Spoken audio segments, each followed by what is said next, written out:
എല്ലാവർക്കും നമസ്കാരം. ഇന്ന് ഞാനൊരു വീഡിയോ ചെയ്യാൻ വന്നിരിക്കുന്നത് എന്തെന്ന് വെച്ചാൽ, കഴിഞ്ഞ ദിവസങ്ങളിൽ കണ്ട കുറച്ച് ന്യൂസിനെ ഉൾച്ചേർത്തുകൊണ്ട് അല്ലെങ്കിൽ അതിനെ കൂട്ടിച്ചേർത്തുകൊണ്ട് ചെയ്തിരിക്കുന്നൊരു വീഡിയോ ആണ്. നമ്മുടെ MA ബഷീർ, അതായത് നമ്മുടെ നെയ്യാറ്റിൻകര കോടതിയിലെ ജഡ്ജി, നമ്മുടെ ഗ്രീഷ്മ എന്ന് പറയുന്ന കുറ്റവാളിക്ക് വധശിക്ഷ വിധിച്ച ആ ജഡ്ജി, അതായത് കേരളത്തിൽ 2 സ്ത്രീകൾക്ക് ആദ്യമായി വധശിക്ഷ വിധിച്ച നമ്മുടെ ജഡ്ജി, നമുക്ക് വേണേൽ ദൈവം എന്നൊക്കെ വിശേഷിപ്പിക്കാം. അദ്ദേഹത്തിനെ പറ്റി, അദ്ദേഹം ആരാണെന്ന് അറിയാനും, അതേപോലെ തന്നെ കമാൽ പാഷ എന്ന് പറയുന്ന വ്യക്തി ആരാണെന്ന് അറിയാനും, അതിനെപ്പറ്റി നമ്മുടെ ഒരു അഡ്വക്കേറ്റ് VS വിനീത് കുമാർ എന്ന് പറയുന്ന സാറ് സംസാരിക്കുന്ന കുറച്ച് കാര്യങ്ങളൊക്കെ ചേർത്തുകൊണ്ടൊരു വീഡിയോ ആണ്. നമ്മുടെ ഹാഷിമിൻ്റെ കുറച്ച് നല്ല സംവാദങ്ങളുമുണ്ട്. അപ്പോൾ ആദ്യം തന്നെ നമുക്ക് അഡ്വക്കേറ്റ് VS വിനീത് കുമാർ സാറാണ് ഇതിന് ഈ ഒരു ഗ്രീഷ്മയുടെ കേസ് വാദിച്ച ആള്. അപ്പോൾ ആള് ഗ്രീഷ്മയുടെ കേസ് വാദിച്ചതിന് പിന്നെ അതേപോലെ തന്നെ ഈ നമ്മുടെ കമാൽ പാഷ എന്ന് പറയുന്ന വ്യക്തിയെ പറ്റിയും അദ്ദേഹം സംസാരിക്കുന്ന കുറച്ച് വാക്കുകൾ നമുക്ക് കേട്ടു നോക്കാം.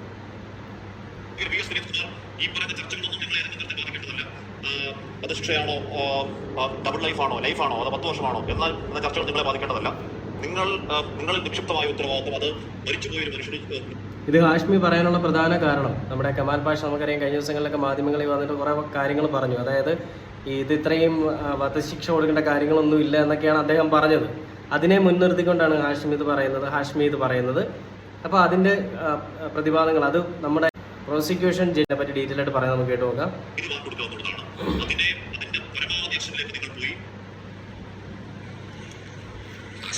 എന്നുള്ളത് എനിക്ക് ആ കുടുംബത്തിന് ഒരു നീതി വാങ്ങി നൽകാനായിട്ട് ഒരു ഇൻസ്ട്രുമെന്റലാകാൻ കഴിഞ്ഞു എന്നുള്ളതിന്റെ ഒരു സംതൃപ്തി മാത്രമേ എനിക്കുള്ളൂ. യഥാർത്ഥത്തിൽ ഒരു പെൺകുട്ടി, നമ്മുടെ സമൂഹത്തിലെ തന്നെ ഒരു ഭാഗമായിട്ടുള്ള ഒരു പെൺകുട്ടി ഇത്ര ക്രൂരമായിട്ടുള്ള ഒരു കൊലപാതകം ചെയ്തിട്ട് വധശിക്ഷ ഏറ്റി വാങ്ങേണ്ടി വരുന്ന ഒരു അവസ്ഥ നമ്മുടെ സമൂഹത്തിൽ നിലനിൽക്കുന്നു എന്നുള്ളതിന്റെ ഉത്തമ ദൃഷ്ടാന്തം കൂടി ആണ് ഈ ഗ്രീഷ്മയ്ക്ക് ഇന്ന് കിട്ടിയ വിധി. അതിനകത്ത് തീർച്ചയായിട്ടും വളരെയധികം പേടിപ്പെടുത്തുന്ന ഒരു അവസ്ഥയാണ് ഇതിനകത്തുള്ളത്. പിന്നെ എന്നോട് ചോദിച്ചതിനകത്ത് ആ ചോദ്യത്തിനകത്ത് ഞാൻ ഉത്തരം വരുന്നതിന് മുമ്പ് ഒരു 2 വാക്കും കൂടെ എനിക്ക് പറയാനായിട്ട് ഒരു ആഗ്രഹമുണ്ട്. അതായത് കമാൽ പാഷ സാർ ഇവിടെ പറഞ്ഞത് അതിനകത്ത് ഒരു മറുപടി ആയിട്ടല്ല, പക്ഷേ ഒരു അഭിപ്രായം എനിക്ക് പറയാൻ. 1992 മുതൽ ഞാൻ തിരുവനന്തപുരത്ത് പ്രാക്ടീസ് ചെയ്യുന്ന ഒരു അഡ്വക്കേറ്റാണ്. ശാസ്ത്രമംഗലം ഗോപാലകൃഷ്ണൻ നായർ എന്ന് പറയുന്ന കേരളത്തിലെ വളരെ പ്രമുഖനായിട്ടുള്ള ഒരു അഭിഭാഷകൻ, ക്രിമിനൽ അഭിഭാഷകന്റെ ജൂനിയറായിട്ടാണ് എൻ്റെ പ്രാക്ടീസ് തുടങ്ങുന്നത്. ഈ കമാൽ പാഷ സാറിന്റെ മുന്നിൽ ഞാൻ അദ്ദേഹത്തിന്റെ ജൂനിയറായിട്ട് നിരവധി കേസുകൾ നടത്താനും എനിക്ക് പോയിട്ടുണ്ട്. ഇന്ന് നിയമചരിത്രം, അതായത് ഈ വധശിക്ഷയുടെ ചരിത്രം മാത്രം എടുത്ത് പരിശോധിച്ച് നോക്കിക്കഴിഞ്ഞാൽ ഒരു ഒറ്റ ജഡ്ജ് ഏറ്റവും കൂടുതൽ വധശിക്ഷ കൊടുത്തിട്ടുള്ള ജഡ്ജ് ആര് എന്ന് എടുത്ത് നോക്കിക്കഴിഞ്ഞാൽ അതിനകത്ത് കമാൽ പാഷ എന്ന പേരായിരിക്കും അതിനകത്ത് വരിക, അല്ലാതെ വേറെ. അദ്ദേഹം പറഞ്ഞ സത്യമാണ്. ഏറ്റവും കൂടുതൽ വധശിക്ഷ നടപ്പിലാക്കിയിട്ടുള്ള ജഡ്ജി ആരെന്ന് ചോദിച്ചു കഴിഞ്ഞാൽ അതിൽ ഏറ്റവും പറയേണ്ട പേര് കമാൽ പാഷ എന്ന പേര് തന്നെയാണ്. ആ അദ്ദേഹമാണ് കഴിഞ്ഞ ദിവസങ്ങളിൽ വന്ന് മാധ്യമങ്ങളുടെ മുന്നിൽ ഇരുന്നിട്ട് ഗ്രീഷ്മയെ പുണ്യാളത്തിയാക്കുകയും ഷാരോണിനെ കുറ്റക്കാരനാക്കുകയും ചെയ്തൊരു വ്യക്തിയും. മനസ്സിലായില്ലേ? ഏറ്റവും കൂടുതൽ വധശിക്ഷ നടപ്പിലാക്കിയ ഒരാളാണ് ഈ പറയുന്ന, ഇപ്പോൾ നമുക്ക് ഈ പറയുന്ന ഗ്രീഷ്മ എന്ന് പറയുന്ന കുറ്റവാളിക്കെതിരെ ഒരു നിയമ നടപടി സ്വീകരിച്ച നമ്മുടെ നെയ്യാറ്റിൻകര കോടതി ജഡ്ജി AM ബഷീർ സാറിനെ വന്ന് കളിയാക്കിക്കൊണ്ട്, അല്ലെങ്കിൽ അദ്ദേഹത്തിൻ്റെ പ്രൊഫഷനെ കരിവാരി തേക്കുന്ന രീതിയിലുള്ള സംസാരങ്ങളൊക്കെ സംസാരിച്ചത്. ഒരു പോലീസുകാരനെ കുത്തി കൊലപ്പെടുത്തി ഓർമ്മിച്ചിനടുത്ത് വെച്ച് ആ വിധി പറയുമ്പോൾ ഞാൻ ആ കോടതിയിലുണ്ട്. പിന്നെ വേറെ നിരവധി കേസുകൾ. പിന്നെ തിരുവനന്തപുരത്ത് മാത്രം ഏറ്റവും കൂടുതൽ വധശിക്ഷ കൊടുത്ത ജഡ്ജി കമാൽ പാഷ സാറായിരുന്നു. പിന്നെ അതിനുശേഷവും നമുക്ക് പരിശോധിക്കുമ്പോൾ അന്ന് ഇത് എല്ലാം ജസ്റ്റിഫൈഡ് ആയിരുന്നു. ചില ഗുണ്ടകൾ തമ്മിൽ ഏറ്റുമുട്ടി ഏറുപടക്കം എടുത്തെറിഞ്ഞ് ഒരാൾ മരിച്ചതിന്റെ കേസുമായി ബന്ധപ്പെട്ടിട്ട് പോലും ഉള്ള കമാൽ പാഷ സാർ ട്രാക്കത്തിരിക്കുമ്പോഴാണ് ഇതിനകത്ത് വധശിക്ഷ ഉണ്ടായത്. അതായത് ഒരു കാരണവശാലും അങ്ങനെയൊക്കെ ആണെങ്കിൽ അത് റെയറസ്റ്റ് ഓഫ് ദ റെയർ കേസിന്റെ കാറ്റഗറിയിലേ വരാൻ പാടില്ലായിരുന്നു എന്നുള്ളതാണ്. ഗോവിന്ദചാമിയുടെ കേസും ഇപ്പോൾ ഉണ്ടായിരിക്കുന്ന ഈ സഞ്ജയ് റോയുടെ കേസും തമ്മിൽ വെച്ച് പരിശോധിച്ച് നോക്കിക്കഴിഞ്ഞാൽ സഞ്ജയ് റോയുടെ കേസിനകത്ത് അത് വധശിക്ഷ കൊടുക്കാതെ വെറും ഒരു ജീവപര്യന്തം മാത്രമേ കൊടുത്തുള്ളൂ എന്നുള്ള ഒരു വലിയ ഒരു ആരോപണമല്ല ഒരു ചർച്ച വരുന്നുണ്ട്. പക്ഷേ എന്തുകൊണ്ട് ഗോവിന്ദചാമിയുടെ കേസ് ഏറ്റവും കൂടുതൽ ഡീപ്പായിട്ട് പഠിച്ച് മനസ്സിലാക്കിയിട്ട് ഹൈക്കോടതിയിലിരിക്കുമ്പോൾ ആണ് ഈ കേസ് അവിടെ എത്തുന്നത്. അത് ഏറ്റവും കൂടുതൽ നന്നായിട്ട് അറിയാവുന്നതും കമാൽ പാഷ സാറായിരുന്നു. ജസ്റ്റിസ് കമാൽ പാഷ എന്ന് പറഞ്ഞാൽ വളരെ കൃത്യമായിട്ട് നോക്കിയിട്ട് ചെയ്യുന്നതാണ്. അപ്പോൾ എന്ന് ഉള്ള ഒരു ധാരണയാണ്. പക്ഷേ അത് വെറും ഒരു ആപേക്ഷികം മാത്രമാണ് എന്നുള്ളത് എനിക്കിപ്പോൾ അത് അങ്ങ് ഉൾക്കൊള്ളാനായിട്ട് കഴിയുന്നില്ല. കാരണം ആ കേസുകളെല്ലാം ഞാനന്ന് കാളമുരുകന് വധശിക്ഷ കൊടുത്തത് അവന് റിസർവേറ്റീവ് തിയറിയിൽ അദ്ദേഹം വിശ്വസിച്ചിരുന്നുണ്ടെങ്കിൽ ഒരിക്കലും അത് കൊടുക്കാൻ പാടില്ലായിരുന്നു. അല്ലെങ്കിൽ തിരുവനന്തപുരം ജില്ലയിലുണ്ടായ ഒരുപാട് മർഡർ കേസുകളിൽ അദ്ദേഹം വധശിക്ഷ കൊടുത്തത്, അല്ലെങ്കിൽ മറ്റ് സ്ഥലങ്ങളിൽ ഇരിക്കുമ്പോഴും അത് കൊടുത്തത് എല്ലാവരും റിസർവേഷനിൽ വിശ്വസിക്കുകയായിരുന്നു. റിട്രിബ്യൂട്ടീവ് ഫാക്ടേഴ്സ് ഒരു കാരണവശാലും അദ്ദേഹത്തിന് സ്വാധീനിക്കാൻ പാടില്ലായിരുന്നു അങ്ങനെയാണെങ്കിൽ. പക്ഷേ അപ്പൊ ഇവിടെ ഓരോ കേസിനും ആപേക്ഷികമായിട്ട് അദ്ദേഹത്തിന് ഒരു വരുന്നത് ഒരു ഓപ്പർച്യൂണിസം ആണെന്ന് പറയേണ്ടി വരും. അത് ഒരു കാരണവശാലും എനിക്ക് അംഗീകരിക്കാൻ കഴിയില്ല. അതുപോട്ടെ, ഞാൻ എൻ്റെ ഒരു അത് ഞാൻ ഇപ്പൊ ഇവിടെ ഞാൻ ഒരല്പം വൈകാരികമായി പോയത് ജസ്റ്റിസ് കമാൽ പാഷയെ പോലുള്ള ഒരു ഉന്നത സ്ഥാനത്ത് ഇരുന്നിട്ട് റിട്ടയർ ചെയ്തിട്ട് വന്നിട്ട് മനുഷ്യന്റെ വികാരത്തിനും അല്ലെങ്കിൽ rarest of the rare case എന്താണ് അത് ഏതൊക്കെ തമ്മിലുള്ള ഒരു അഗ്രവേറ്റിംഗ് സർക്കംസ്റ്റാൻസസ് മിറ്റിഗേറ്റിംഗ് സർക്കംസ്റ്റാൻസസ് തമ്മിലുള്ള സ്ട്രൈക്ക് ബാലൻസ് ചെയ്ത ഒരു നീതിന്യായ വ്യവസ്ഥയിലെ മാജിസ്ട്രേറ്റ് ആയിട്ട് സർവീസിൽ കയറിയിട്ട് സെഷൻസ് ജഡ്ജ് വരെ ആയ ഒരു ജഡ്ജിന്റെ ഒരു ജഡ്ജ്മെന്റിനെയാണ് നിസാരവൽക്കരിച്ച് ഇവിടെ സംസാരിച്ചത് എന്ന് കേട്ടപ്പോഴുണ്ടായ വിഷമം ഞാൻ പറഞ്ഞു പോയതാണ്. VS വിനീത് കുമാർ സാറിൻ്റെ അടുത്ത് എനിക്ക് പറയാനുള്ള ഒരു കാര്യമേ ഉള്ളൂ. സാർ ഇപ്പോൾ പറഞ്ഞൊരു കാര്യം, അതായത് അന്ന് ഈ കേസുകളെ എന്തുകൊണ്ട് ഇങ്ങനെ ഇത്രയും ഡീപ്പായിട്ട് പറഞ്ഞില്ല അല്ലെങ്കിൽ പഠിച്ചതിന് ശേഷം വിധി പ്രഖ്യാപിച്ചില്ല എന്ന് ചോദിച്ചു കഴിഞ്ഞാൽ അതിനവിടെ ഒരൊറ്റ ഉത്തരവേ ഉള്ളൂ. ഗ്രീഷ്മ പെൺകുട്ടിയാണ്, ബാക്കിയുള്ളവരൊക്കെ പുരുഷന്മാരായിരുന്നു. ഇദ്ദേഹം പുരുഷവിരോധി ആയിരിക്കണം. ഒന്നുകിൽ 21 വയസ്സുള്ള ഒരു പയ്യന് വരെ വധശിക്ഷ കൊടുക്കാനായിട്ട് ഒരുങ്ങിയ ഒരാളാണെന്ന് വരെ ഞാൻ കേട്ടിട്ടുണ്ട് പല ന്യൂസുകളിലും. അപ്പോൾ അങ്ങനെ ചെയ്ത ഒരാൾ ഗ്രീഷ്മ 24 വയസ്സുള്ളൊരു ഗ്രീഷ്മ കൊച്ചുകുട്ടിയാണ്, പക്വതയില്ലാത്ത കുട്ടിയാണെന്നൊക്കെ വന്നിരുന്ന് പറയുമ്പോൾ അതിൽ എത്രത്തോളം സത്യസന്ധതയുണ്ട്, അല്ലെങ്കിൽ അദ്ദേഹത്തിൻ്റെ ജോലിയോട് എത്രത്തോളം നീതി പുലർത്തി എന്നുള്ളതും നമുക്കൊരു ചോദ്യമായിട്ട് മുന്നിൽ നിൽക്കും. AM ബഷീർ ആരാണെന്ന് നമുക്കൊന്ന് അറിഞ്ഞു നോക്കാം. വിധി പ്രസ്താവന നടത്തിയ നെയ്യാറ്റിൻകര അഡീഷണൽ സെഷൻസ് കോടതി ജഡ്ജ് AM ബഷീറിന്റെ പേര്. കേരള നിയമസഭയുടെ പഴയ സെക്രട്ടറിയും സാഹിത്യകാരനും ഉറുപ്പ എന്ന നോവലിന്റെ പിന്നിലെ എഴുത്തുകാരനുമായ ന്യായാധിപനാണ് ബഷീർ. ഗ്രീഷ്മയ്ക്ക് കൊലക്കേർ വിധിച്ച ചരിത്രത്തിലേക്ക് നടന്നു കയറിയാണ് അദ്ദേഹം. ആ ജഡ്ജിയാണ് കേരളത്തെ പലവിധ ചോദ്യങ്ങളിലേക്ക് എത്തിക്കുന്ന തരത്തിൽ ഗ്രീഷ്മ എന്ന പെൺകുട്ടിക്ക് വധശിക്ഷ നൽകുന്നത്. ഗ്രീഷ്മയുടെ തട്ടിപ്പുകളെല്ലാം എണ്ണിപ്പറഞ്ഞ ഷാരൂൺ രാജിന്റെ കൊലയാളിക്ക് വധശിക്ഷ നൽകുന്നു. ഷാരൂണിന്റെ അച്ഛനെയും അമ്മയെയും ചേംബറിലേക്ക് വിളിച്ചു വരുത്തി നീതി ഉറപ്പ് നൽകിയിരിക്കുകയാണ് ജഡ്ജി. കേരള നിയമസഭയുടെ സെക്രട്ടറി എന്ന നിലയിൽ പലവിധ നിയമങ്ങളുടെ പിന്നണിയിൽ പ്രവർത്തിച്ച വ്യക്തി കൂടിയാണ് AM ബഷീർ. നിയമത്തെ കൃത്യമായി വ്യാഖ്യാനിക്കാനുള്ള ന്യായാധിപന്റെ കഴിവ് ഗ്രീഷ്മയ്ക്കെതിരായ വിധിയിലും കാണാം. ബഷീറിന്റെ വിധി ന്യായത്തിലൂടെ വധശിക്ഷയിലേക്ക് പോകുന്ന ആദ്യ വ്യക്തിയല്ല ഗ്രീഷ്മ. ഇതിനു മുമ്പ് 3 പേർ ബഷീറിന്റെ വിധിയുടെ ചുവടിൽ കൊലക്കേർ കാത്തുകിടക്കുകയാണ്. ഒറ്റയ്ക്ക് താമസിച്ചിരുന്ന വയോധികയെ സ്വർണ്ണാഭരണങ്ങൾക്കായി ക്രൂരമായി കൊലപ്പെടുത്തി മൃതദേഹം വാടക വീടിന്റെ തട്ടിൻപുറത്ത് ഒളിപ്പിച്ച കേസിൽ അമ്മയ്ക്കും മകനും മകന്റെ സുഹൃത്തിനും വധശിക്ഷ നൽകിയതും ഇതേ ജഡ്ജിയാണ്. അമ്മയ്ക്കും മകനും തൂക്കുകേർ വിധിക്കുന്നത് സംസ്ഥാനത്ത് ആദ്യമായിരുന്നു. വിചാരണ കോടതി ഒരു സ്ത്രീക്ക് വധശിക്ഷ വിധിക്കുന്നത് 1.5 പതിറ്റാണ്ടിന് ശേഷവുമാണ്. വീണ്ടും ഒരു സ്ത്രീക്ക് കൊലക്കേർ വിധിക്കുകയാണ് ഷാരോൺ കേസിൽ വീണ്ടും ബഷീർ എന്ന ന്യായാധിപൻ.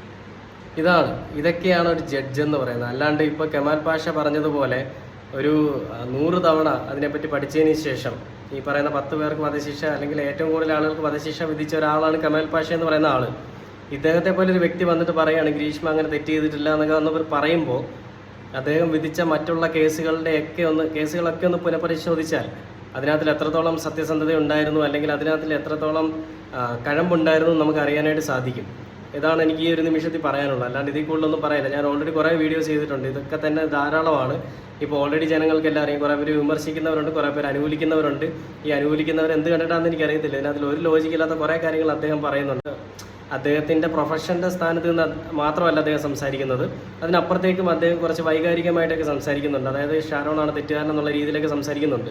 ഇനി നമ്മുടെ ഹാഷ്മി, ഇത്തരം പല സാഹചര്യങ്ങളും കേരളത്തിലുണ്ടായ സമയത്ത് ഒരു മാധ്യമ പ്രവർത്തകൻ എന്ന രീതിയിൽ വളരെ നല്ല രീതിയിൽ അതിനെ അവതരിപ്പിക്കാനുള്ളൊരു കഴിവ് നമ്മുടെ ഹാഷ്മിക്കുണ്ട്.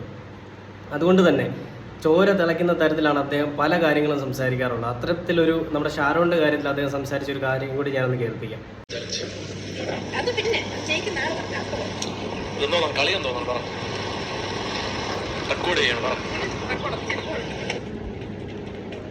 ദൃക്സാക്ഷികളില്ലാത്തൊരു കേസിൽ ആ പരിമിതിയിൽ പഴുതുകൾ പറുതുണ്ടാവാനുള്ള ഒരു കേസിൽ കൊലമരത്തിലേക്ക് വഴിതെറ്റാത്ത ഗ്രീഷ്മയെ എത്തിക്കാൻ സാക്ഷ്യം പറഞ്ഞ ആ പഴച്ചാറെ പാരസെറ്റമോൾ ഭീമമായ ഗ്രീഷ്മയുടെ ആ വിഷയം ആദ്യ കൊലപാതക ശ്രമമാണ്. നമ്മുടെ പെൺകുട്ടിക്ക് ഒരു ക്രിമിനൽ പശ്ചാത്തലമില്ലല്ലോ കോടതി എന്ന പ്രതിഭാഗത്തിന്റെ വാദം വേരോട് പിഴുതെടുത്ത് തൂക്കി അടിച്ചതാണ് ആ ദൃശ്യപശ്ചാത്തലത്തിൽ AM ബഷീർ അത് നീതിമാന്റെ കോടതി. How to use paracetamol as poison എന്നതടക്കം 23 വെബ്സൈറ്റുകളാണ് ചെകുത്താന്റെ ദുഷ്ടഗവേഷണം. പരാജയപ്പെട്ട അന്തരസത്ത് നിർത്തിയോ ഇല്ല. അപ്പോൾ തുടങ്ങിയ അടുത്ത വിഷഗവേഷണം. അറിവില്ലാത്ത പക്വതയില്ലാത്ത കുട്ടിയാണ് കേട്ടോ ഈ ഇത്രയും ഗവേഷണമൊക്കെ ചെയ്തിരിക്കുന്നത്. അവിടെ ഒന്ന് നമ്മൾ ശ്രദ്ധിക്കേണ്ടതായിട്ടുണ്ട്. എന്ന പോയിസൺ മനുഷ്യ ശരീരത്തിൽ ഉണ്ടാക്കുന്ന ഇമ്പാക്ട് എന്തൊക്കെയാണ്?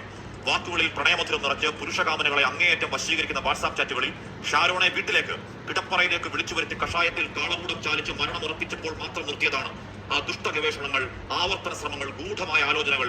ഷാരോണെ തീർത്തിറഞ്ഞ കൊലപാതകം കൾപ്പബിൾ ഹോമിസൈഡ് അല്ല, അത് പ്ലാൻഡ് മർഡറാണ്. അങ്ങേയറ്റത്തെ നരകയാതനയിൽ വേദനയിൽ പൊളഞ്ഞപ്പോഴും ചങ്ക് കൊടുത്തൊരു പെൺകൊച്ചു കോപ്പയിൽ കൊടുത്തത് കുടുംബിഷമാണ് തിരിച്ചറിവിലും ഷാരോൺ ഗ്രീഷ്മയെ തള്ളിപ്പറഞ്ഞിട്ടില്ല. സ്നേഹവാക്കുകളല്ലാതെ ഒരു തെറിവാക്ക് ആ വാട്സാപ്പ് ചാറ്റിൽ കാണാനില്ല. അങ്ങനെ അവസാനശ്വാസത്തിൽ ഇഷ്ടപ്പെട്ട് വെട്ടികളായപ്പോഴും പുത്രദുഃഖത്തിൽ വാവിട്ട് കരഞ്ഞൊരു അമ്മയെ കണ്ടപ്പോഴും ആ പെൺഹൃദയത്തിൽ സ്ത്രീ സഹജമായി ഉണ്ടാകേണ്ട കാരുണ്യത്തിന് തരിമുണ്ടായിട്ടില്ല. പശ്ചാത്തലിക്കാത്ത ചെകുത്താനാണ്. കിട്ടാവുന്ന പരമാവധി ശിക്ഷ ജീവപര്യന്തം 10-16 വർഷങ്ങൾ, കഴിയുമ്പോൾ 36 വയസ്സ്. അത് കഴിഞ്ഞ് ജീവിച്ചോളാം സാറേ എന്ന വർത്താനത്തിന് അങ്ങനെ ജീവിക്കേണ്ട ഗ്രീഷ്മയെ എന്ന് കോടതി പറഞ്ഞെങ്കിൽ സമൂഹത്തിലെ വിഷജീവികൾക്ക് ആവർത്തിക്കരുത് എന്ന താക്കീതാണ് ആ കൊലമരം. അപ്പോഴേക്കും തുടങ്ങി മാളിക മുകളിലെ കപടനാട്യങ്ങൾ, കൊലമരത്തിന് താഴെ കണ്ണീർ വാർക്കൽ, ഏതോ പ്രണയ പ്രതിസന്ധി, സോഷ്യൽ ടോർച്ചർ, ജസ്റ്റിഫൈബിൾ മർഡർ. ആ ചെകുത്താന് വേണ്ടി ന്യായീകരണ ഖണ്ഡകാവ്യങ്ങൾ പടച്ചുവിടാൻ ഉളുപ്പുണ്ടോ? ഗ്രീഷ്മയോടുള്ള പ്രണയത്തിന്റെ ശിക്ഷ ഏറ്റുവാങ്ങി ഷാരോൺ പെട്ടെന്ന് മരിച്ചതല്ല, നാക്കു മുതൽ നഖം വരെ വേദനിച്ചാണ്. നാവിന്റെ ഒരു ഭാഗം അടർന്നുപോയതാണ്. ആന്തരികാവയവങ്ങൾ ഓരോന്നും ചോര പറ്റി അഴുകിപ്പോയതാണ്. ലിംഗാഗ്രത്തിൽ വരെ ചോരയിറ്റി ഓരോ കോശത്തിലും ഇഞ്ചോടിഞ്ച് വേദനിച്ച് ഓരോ ദിവസവും ഓരോ വർഷമെന്ന കണക്കിൽ ഒന്നല്ല 14 നാൾ നരകത്തിൽ വേദനിച്ചു പോയതാണ്. ആ വേദനയ്ക്ക് മുകളിൽ ഗ്രീഷ്മയുടെ എന്തോ അവകാശം പ്രതിഷ്ഠിക്കുന്ന രക്ഷക വേഷധാരികളുടെ സ്വാനുഭവത്തിൽ ഉണ്ടാവാതിരിക്കട്ടെ കുടുംബവേദനയുടെ പുത്രദുഃഖങ്ങൾ. ആ ഓർമ്മകളെ നെഞ്ചോട് ചേർത്ത് ഷാരോൺ പോയി അന്നു മുതൽ തേങ്ങി മാത്രം ജീവിക്കുന്ന ഒരു അമ്മയെ ചേർത്ത് പിടിക്കുമ്പോൾ കരയാതിരിക്കാൻ കഷ്ടപ്പെടുന്ന ഒരു കൂടപ്പിറപ്പിന് തീരാനോവിൽ പക്ഷാഘാതം വന്നുപോയ അച്ഛന്റെ വേദനകളുടെ കോടതിക്ക്, അക്ഷീണം പ്രയത്നിച്ച അന്വേഷണ സംഘത്തിന്, പ്രോസിക്യൂട്ടർക്ക്, മരിച്ചുപോയവരുടെ നീതിക്ക് വേണ്ടി പൊരുതിയ കാവൽ മാലാഖമാർക്ക് കേരളത്തിന്റെ ഹൃദയാഭിവാദ്യങ്ങൾ. എൻ്റെ പൊന്ന് ഹാഷ്മി, അങ്ങേക്ക് ഞങ്ങളുടെ ഹൃദയാഭിവാദികൾ. ഇത്തരത്തിലേക്ക് ഒരു കാര്യം പറയുക ഒരു മീഡിയ ഞാൻ കണ്ടിട്ടില്ല ഈ രീതിയിൽ വന്നിട്ടൊക്കെ ഒരു കാര്യം സംസാരിക്കുക എന്നുള്ളത്. ആ പറയുന്ന ഓരോ വാക്കുകളിലും അറിയാൻ സാധിക്കും ഒരു മാധ്യമധർമ്മം എന്താണെന്നും അതിൽ എത്രത്തോളം സത്യമുണ്ടെന്നുള്ളതും നമുക്ക് ആ ഒരു വാക്കുകളിൽ നമുക്ക് അറിയാൻ സാധിക്കും. ഇങ്ങനെയൊക്കെ ഓരോ പ്രഹസനങ്ങളൊക്കെ ഓരോരുത്തരൊക്കെ രക്ഷകർത്താവൊക്കെ ആയിട്ട് വന്നിരുന്ന് ഇപ്പോൾ സംസാരിക്കുമ്പോൾ അവരുടെ കുടുംബത്തിൽ സംഭവിച്ച് അവർ സംസാരിക്കില്ല എന്നുള്ളത് നമ്മൾ ശ്രദ്ധിക്കണം കേട്ടോ. ഇങ്ങനത്തെയൊക്കെ ചെറ്റത്തരങ്ങളൊക്കെ വന്ന് സംസാരിക്കുമ്പോൾ അതൊക്കെ അക്സെപ്റ്റ് ചെയ്യുന്ന കുറേ ആളുകൾ ഉണ്ടെന്നുള്ളതാണ് കഷ്ടം. അത് മനസ്സിലാവാത്തത് നമ്മുടെ തെറ്റാണെന്ന് എനിക്ക് തോന്നുന്നത്. ഓക്കെ, അദ്ദേഹം പറഞ്ഞൊക്കെ ശരിയായിരിക്കും എന്ന് അക്സെപ്റ്റ് ചെയ്ത് കൊടുക്കാം. പക്ഷേ ഷാരോണിനെ കുറ്റം പറയാനായിട്ട് ഒരുത്തിനും മുന്നോട്ട് വരണ്ടെന്നാണ് ഞാൻ പറയുന്നത്. അങ്ങനെ വന്നാൽ കേരളത്തിലെ ജനങ്ങൾ വെറുതെ വിടത്തില്ല. ഗ്രീഷ്മ എന്തായാലും തൂക്കിലേറ്റ് കൊല്ലപ്പെടണം. അതിന് വേണ്ടിയിട്ടാണ് കേരളത്തിലെ ജനങ്ങൾ കാത്തിരിക്കുന്നത്. ഇനി ഇവളെ പോലെ ഗ്രീഷ്മയെ പോലെ ഒരു പെണ്ണിനി കേരളത്തിൽ ഉണ്ടാവാൻ പാടില്ല. ഇല്ല, കേരളത്തിലെന്നല്ല ലോകത്ത് ഒരിടത്തും ഉണ്ടാവാൻ പാടില്ല. ഇനി ഒരു ഷാരോണും ഉണ്ടാവാൻ പാടില്ല. അതിന് വേണ്ടിയിട്ട് നമ്മുടെ നീതിന്യായ വ്യവസ്ഥ അതിന് ഉറച്ച മറുപടി കൊടുക്കുമെന്നും ഗ്രീഷ്മ ഇനി ജീവിക്കാനായിട്ട്, അതായത് ജീവപര്യന്തത്തിലേക്ക് ഒതുക്കി തീർക്കത്തില്ല എന്ന് നമുക്ക് വിശ്വസിക്കാം. പുതിയൊരു വീഡിയോയിൽ കാണുന്നത് വരെ കാത്തിരിക്കാം.